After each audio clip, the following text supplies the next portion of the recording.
Hello again, and welcome to Cosy Time. This is Lewis and his pal, Paolo the Polar Bear. I'm the storyteller, and today we're going to look at Swee-ee-eep by Enid Blyton from The Adventures of Binkle and Flip. I may say some of the words wrong, but you are welcome to read along. Is there any food in the cupboard, Binkle? Asked Flip, opening one eye and looking at Binkle, who was dressing. No, there isn't, and you know that very well, snapped Binkle, who was in a very bad temper.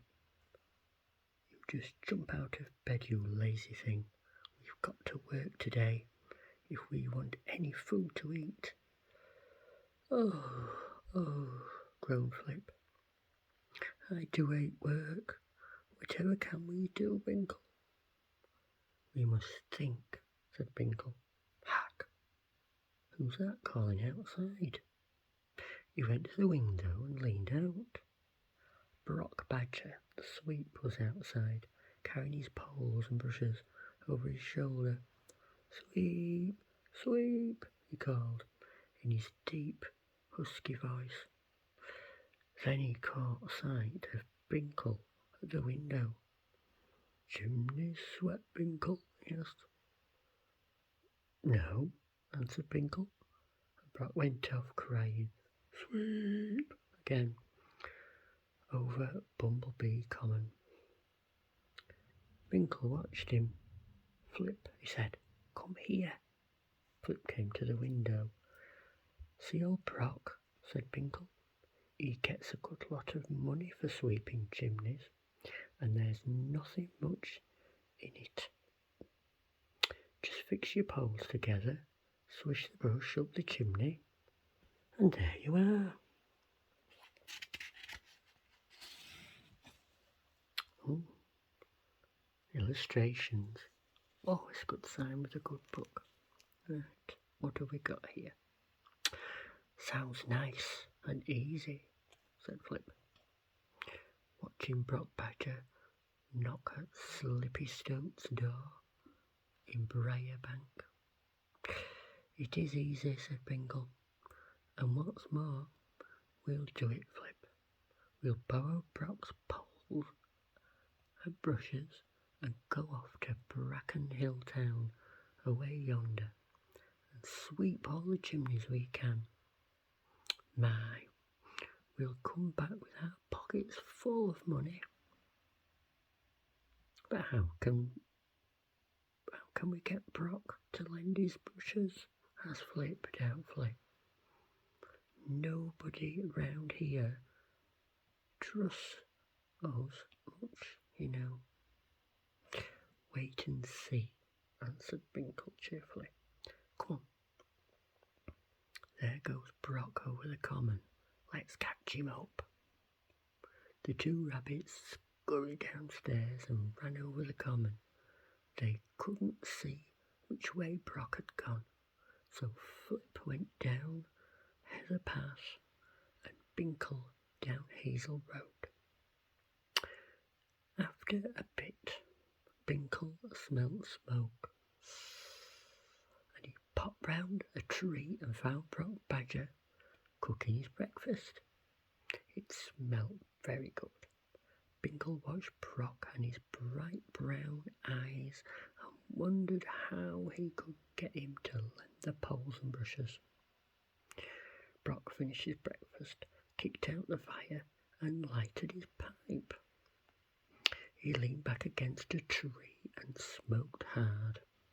Gradually, his eyes closed, his pipe fell from his mouth, and he began to snore loudly. Binkle grinned. He knew how he was going to borrow Brock's brushes now. He stole round the tree, picked up Brock's bundle, slung it over his shoulder and ran off chuckling. My, said Flip, meeting him at the end of Hazel Road. How on earth did you get Brock to lend you his brushes, Binkle? He didn't say no, and he didn't say yes, chuckled Binkle. So I just took them. He was sound asleep, Flip. Well, we'll have to give them back when we've finished with them, said Flip nervously. We don't want Wily Weasel the policeman after us, you know. Still a nonsense, laughed Binkle. Come on. And there we see them, taking the brushes and things for cleaning away from Brock.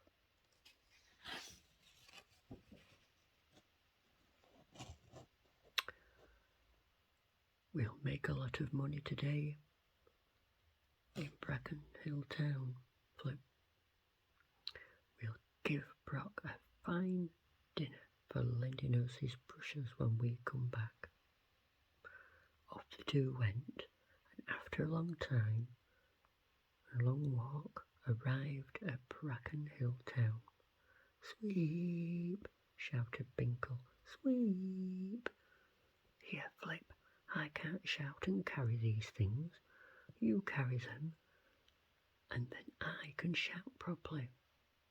Flip took them, grumbling, and Binkle began to shout in a most tremendous voice.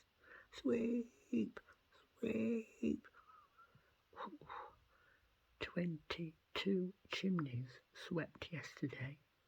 What do you think of that, Fox? Sweep. Finest sweeps in the world. Sweep. Binkle. We'll get into trouble if you say we've the finest sweeps in the world, began Flip hurriedly. Everyone will know we're not. Be quiet, Flip. How are they going to know? Anyhow, we might be the finest sweeps out. You can't tell till you've tried, said Binkle in a fierce whisper. Binkle said no more, but followed Binkle, carrying the poles and very much hoping that no one wanted a chimney swept that morning. He felt extremely nervous about it.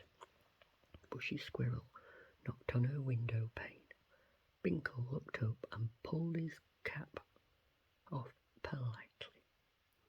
Sweep your chimney, ma'am, he called. Yes, answered Bushy. It's been smoking terrible this morning. You've got to come along. You just come along in time, but don't make more mess than you can, will you? Binkle and Flip went into the little house. It only had one chimney, so they couldn't make any mistake about sweeping the right one. Binkle began fixing the poles together and the brushes, and first one up the chimney with the brushes fixed. Well on. Suddenly the brush reached something hard and wouldn't go any further. Binkle pushed and but it was no good.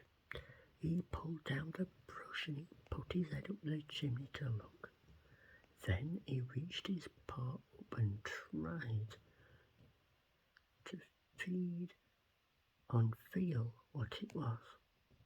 It was a brick falling down, blocking up the chimney so that the smoke couldn't get up properly. Binkle twisted the brick about until he got it loose, just loose enough, and then turning it sideways up, he lifted it down the chimney. Say, Flip, he whispered, this chimney doesn't need sweeping. The brick stopped it up. Shall we go and tell Bushy Squirrel? Said Flip, jumping up. Rather not, said Binkle scornfully. Pick the poles and brushes and leave this one to me, Flip. Whilst Flip was busy tying up the bundle, Binkle got paper and wood and laid a fire. He lit it when it was crackling merrily, with the blue smoke going up the chimney. He called Bushy Squirrel. She came running in. Have you finished already? She said in surprise. Oh, your chimney's perfectly all right now, said Binkle, waving his hand towards the crackling fire. Now then, what happened next? Let's see. See, we have lighted a fire for you to show you that the chimney doesn't smoke. And we haven't made a mess of your room at all, have we? Well, marvelled Bushy, holding her paws up to it in astonishment. Not a mite of soot anywhere, and all so quickly done too. You certainly are marvellous sweeps. Just then someone went by the window. Bushy ran into it and leaned out. Mary Mole, she called. Mary Mole, just come in here a minute and see what I've had done. Mary Mole came waddling over and in. I was delighted to see how wonderfully clean the sweeps had kept the room. My bedroom chimney badly wants sweeping, she said. Could you come in and do it now? I was going to let Brock the badger do it, but he's not as clean or as quick as you are. Certainly, ma'am, answered Binkle, shouldering his pole. We'll come right now. We charge 2 pence, please, for sweeping chimneys, he said, turning to Bushy Squirrel. Very cheap, said Bushy, feeling for her purse. Binkle wished he had said 6 pence, but it was too late to change. Then Flip and Binkle followed Mary Mole to the house in the middle of the village. She took them up to her little blue and white bedroom. Here you are, she said. I'm so glad. I heard what? Let's turn the page and find out. I'm so glad I heard about you.